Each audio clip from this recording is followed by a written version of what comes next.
पूर्णिमा व्रत कथा।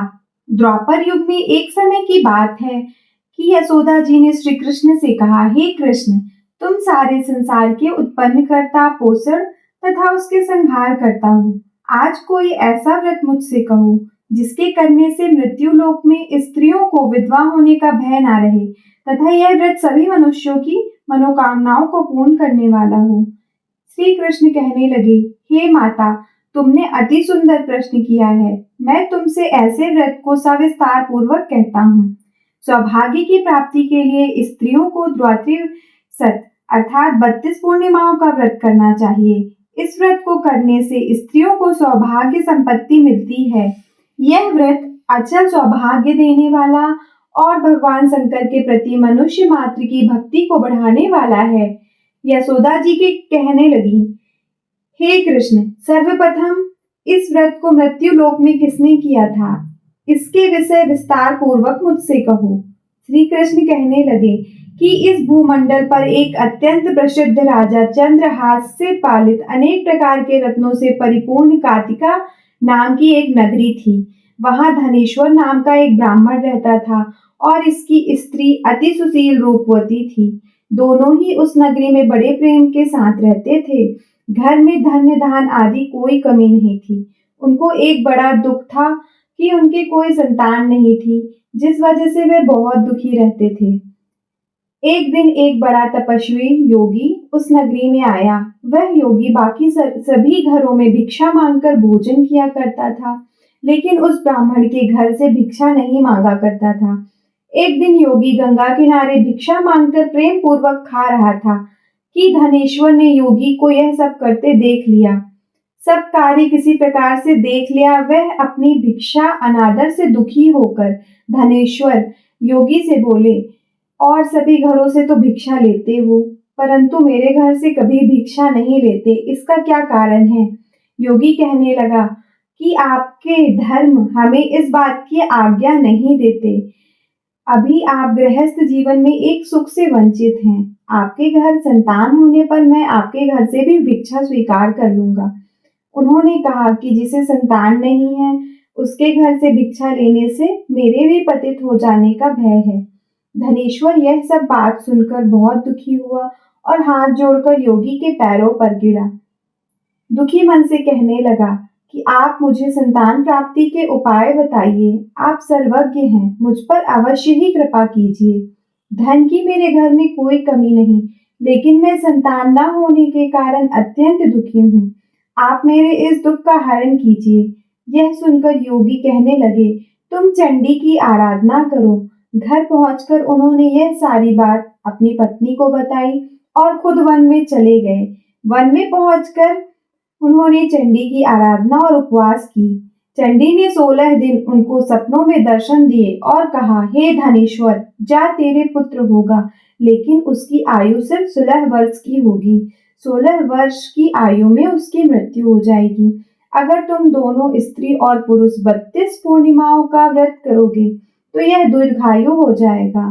जितनी तुम्हारी सामर्थ्य हो उतने आचे के दिए जलाकर शिव जी का पूजन करना, लेकिन पूर्णमासी 32 ही होनी चाहिए। सुबह होते ही तुम्हें इस स्थान के पास एक आम का पेड़ दिखाई देगा। उस पर चढ़कर एक फल तोड़कर अपने घर चले जाना। अपनी स्त्री का इस बारे में बताना। सुबह स्नान होने के बाद वह स्वच्छ होकर शंकर जी का ध्यान करके उस फल को खा ले। तब शंकर भगवान की कृपा से उसको गर्भ हो जाएगा। जब ब्राह्मण सुबह उठा तो उसे उस स्थान पर आम का पेड़ दिखाई दिया और वह फल तोड़ने के लिए चढ़ा, लेकिन वह पेड़ पर चढ़ नहीं पा रहा था। यह देखकर उसे बड़ी चिंता हुई। उसने भगवान गणेश की उपासना की और कहा, हे दयानिधे, अपने भक्तों के विघ्नों का नाश करके उनके मंगल कार्य को करने वाले, दुष्ट का नाश करने वाले, रिद्धि सिद्धि देने वाले, आप मुझे इतना बल दें कि मैं अपनी मनोकामनाओं की पूर्ति कर सकूं। इसके बाद वह पेड़ से फल तोड़कर अपनी पत्नी के पास पहुंचा। उसकी पत्नी ने अपने पति के कहे अनुसार इस फल को खा लिया और वह गर्भवती हो गई। देवी की कृपा से उसे बहुत सुंदर पुत्र हुआ। उसका नाम उन्होंने देवीदास रखा। माता पिता के हर्ष और शोक के साथ वह बाल बढ़ने लगा। भगवान की कृपा से बालक बहुत ही सुंदर था, सुशील और पढ़ाई लिखाई में बहुत ही निपुण था। दुर्गा जी के कथनानुसार उसकी माता ने 32 पूर्णमासी का व्रत रखा। जैसे ही 16वां वर्ग लगा, दोनों पति पत्नी बहुत दुखी हुए, कहीं उनके पुत्र की मृत्यु ना हो जाए। उन्होंने सोचा अगर उनके सामने यह सब हुआ तो वह कैसे देख पाएंगे। तभी उन्होंने देवीदास के मामा को बुलाया और 1 वर्ष के लिए देवीदास को काशी में पढ़ने के लिए भेज दिया। 1 वर्ष के बाद उसे वापस लेकर आ जाना। देवीदास अपने मामा के साथ एक घोड़े पर सवार होकर चल दिया। उसके मामा को यह बात पता नहीं थी। दोनों पति पत्नी ने 32 पूर्णमासी का व्रत पूरा किया। दूसरी तरफ मामा और भांजा दोनों रात गुजारने के लिए रास्ते में एक गांव में रुके। उस दिन उस गांव में ब्राह्मण की कन्या का विवाह होने वाला था। जिस धर्मशाला में वर और बारात के बाकी लोग रुके हुए थे, उसी धर्मशाला में देवीदास और उसके मामा ठहर गए। उधर कन्या को तेल आदि चढ़ने लगा। जब लग्न का समय आया तो वर की तबीयत खराब हो गई। वर के पिता ने अपने परिवार वालों से विचार विमर्श करके कहा कि यह देवीदास मेरे पुत्र जैसा ही है, मैं इसके साथ लगन करा दूंगा और बाद में बाकी सारे काम मेरे बेटे के साथ पूरे हो जाएंगे। ऐसा कहने के बाद पिता देवीदास को मांगने के लिए उसके मामा के पास गए। उन्हें सारी बातें बताई। मामा ने कहा कि कन्या दान में जो कुछ मिलेगा वह हमें दिया जाएगा। वर के पिता ने बात स्वीकार कर ली। इसके बाद देवीदास का विवाह कन्या के साथ संपन्न हो गया। इसके बाद वह अपनी पत्नी के साथ भोजन ना कर सका और मन में विचार करने लगा कि ना जाने यह किसकी पत्नी होगी। यह सोचकर उसकी आंखों में आंसू आ गए। तब वधू ने पूछा कि क्या बात है, आप उदास क्यों हैं? तब उसने सारी बातें अपनी पत्नी को बता दी। तब कन्या कहने लगी, यह ब्रह्म विवाद के विपरीत है। आप ही मेरे पति हैं, मैं आपकी ही पत्नी रहूंगी, किसी अन्य की कभी नहीं। तब देवीदास ने कहा, ऐसा मत करिए क्योंकि मेरी आयु बहुत कम है, मेरे बाद आपका क्या होगा? लेकिन उसकी पत्नी नहीं मानी और बोली, स्वामी आप भोजन कीजिए। दोनों रात में सोने के लिए चले गए।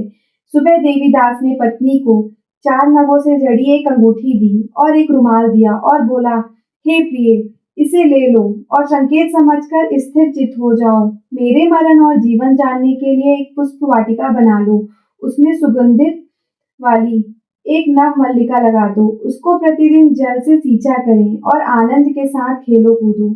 जिस समय और जिस दिन मेरा प्राणांत होगा वह दिन यह फूल सूख जाएंगे। जब यह फिर से हरे हो जाएं तो जान लेना कि मैं जीवित हूँ। यह समझाकर वह वहां से चला गया। इसके बाद वह जब वर और बाराती मंडप में आए तो कन्या ने उन्हें देखकर कहा कि ये मेरा पति नहीं है, मेरे पति वह हैं जिनके साथ रात में विवाह हुआ है। इसके साथ मेरा विवाह नहीं हुआ। अगर यह वही है तो बताए कि मैंने इसको क्या दिया है। साथ ही कन्यादान के समय को आभूषण मिले उन्हें दिखाए। कन्या की ये सारी बातें सुनकर वह कहने लगा, मैं यह सब नहीं जानता। इसके बाद सारे बाराती अपमानित होकर लौट गए। भगवान कृष्ण बोले, हे माता, इस प्रकार देवीदास काशी चला गया। कुछ समय जब बीत गया तो उसे एक सर्प डसने के लिए वहां आया, लेकिन वह उसको काट नहीं पाया क्योंकि उसकी माता ने पहले ही 32 पूर्णिमा का व्रत कर लिया था। इसके बाद खुद काल वहां पहुंचा। भगवान की कृपा से तभी वहां मां पार्वती और भगवान गणेश आ गए। उसको मूर्छित दशा में देखकर माता पार्वती ने भगवान शिव से प्रार्थना की कि महाराज, इस बालक की माता ने पहले ही 32 पूर्णिमा के व्रत कर लिए हैं, आप इसको प्राण दे। भगवान शिव ने माता पार्वती के कहने पर उसे प्राण दिया। उधर उसकी पत्नी उसके काल की प्रतीक्षा कर रही थी।